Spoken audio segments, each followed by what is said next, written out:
পয়লা বৈশাখের আগে আমি আমার সিংহাসনটাকে একটু নতুনভাবে ডেকোরেট করতে চেয়েছিলাম, সেজন্যই আজকে সিংহাসনটাকে নামিয়েছি। তো সকালবেলা ঘুম থেকে উঠেই দেখো আকাশটা এত সুন্দর ছিল, আমার খুব ভাল লাগছিল আজকে সকালটা। তারপর ঘুম থেকে উঠে আগে আমি বিছানাটা পরিষ্কার করে নিলাম, দেন আমি সকালবেলা আজকে আমার প্রিয় খাবার খেয়েছি, সেটা হলো ব্রেডের সাথে দুধের সর দিয়ে। এটা কে কে ভালোবাসো জানিও তো, আমার তো খুব ভালো লাগে। তারপর সিংহাসনটা নামিয়ে প্রথমে খুব ভালো করে পরিষ্কার করে নিলাম, কারণ অনেক ধুলো জমেছিল। আর সিংহাসনটার মধ্যে দেখো কত রকমের কালার দিয়ে আধখাপচা করে করা, সেজন্যই আরও বেশি করে আমি চাইছিলাম একটু নতুনভাবে করতে।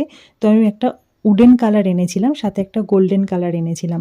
তো প্রথমেই উডেন কালারটা দিয়ে পুরো সিংহাসনটাকে ভালো করে রং করে নিলাম। এটা হলো ফ্রন্ট সাইডটা রং করার পর আমি একটু রোদে দিলাম, আর ওই রোদে বসে আমি ব্যাক সাইডটাও রং করে নিলাম। উডেন কালারটা করার পর এই কালারটা এসছে। তারপর ছিল যে গোল্ডেন কালারটা, ভাবলাম এটা দিয়ে কিছুটা বর্ডার করি, তো সেটার ক্লিপ নেওয়া হয়নি। এটা হলো ফাইনাল লুক সিংহাসনের।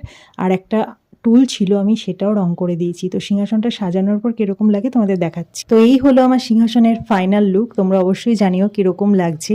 পুরো লুকটাই চেঞ্জ হয়ে গেছে, আমার তো খুব পছন্দ হয়েছে। আর মা লক্ষ্মীর এই শাড়িটাও আমারই বানানো, কীরকম লাগছে জানিও। আর আমি আমার সিংহাসনে আমার রাধা মাধবকে এনেছি। তো এই হলো আমার রাধা মাধব, কীরকম লাগছে জানিও রাধা মাধবকে।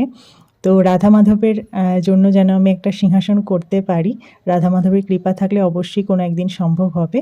তো দেখো পুরো সেট আপটাই আমি চেঞ্জ করেছি, কীরকম লাগছে জানিও। দেখা হবে নেক্সট ব্লগে, বাই।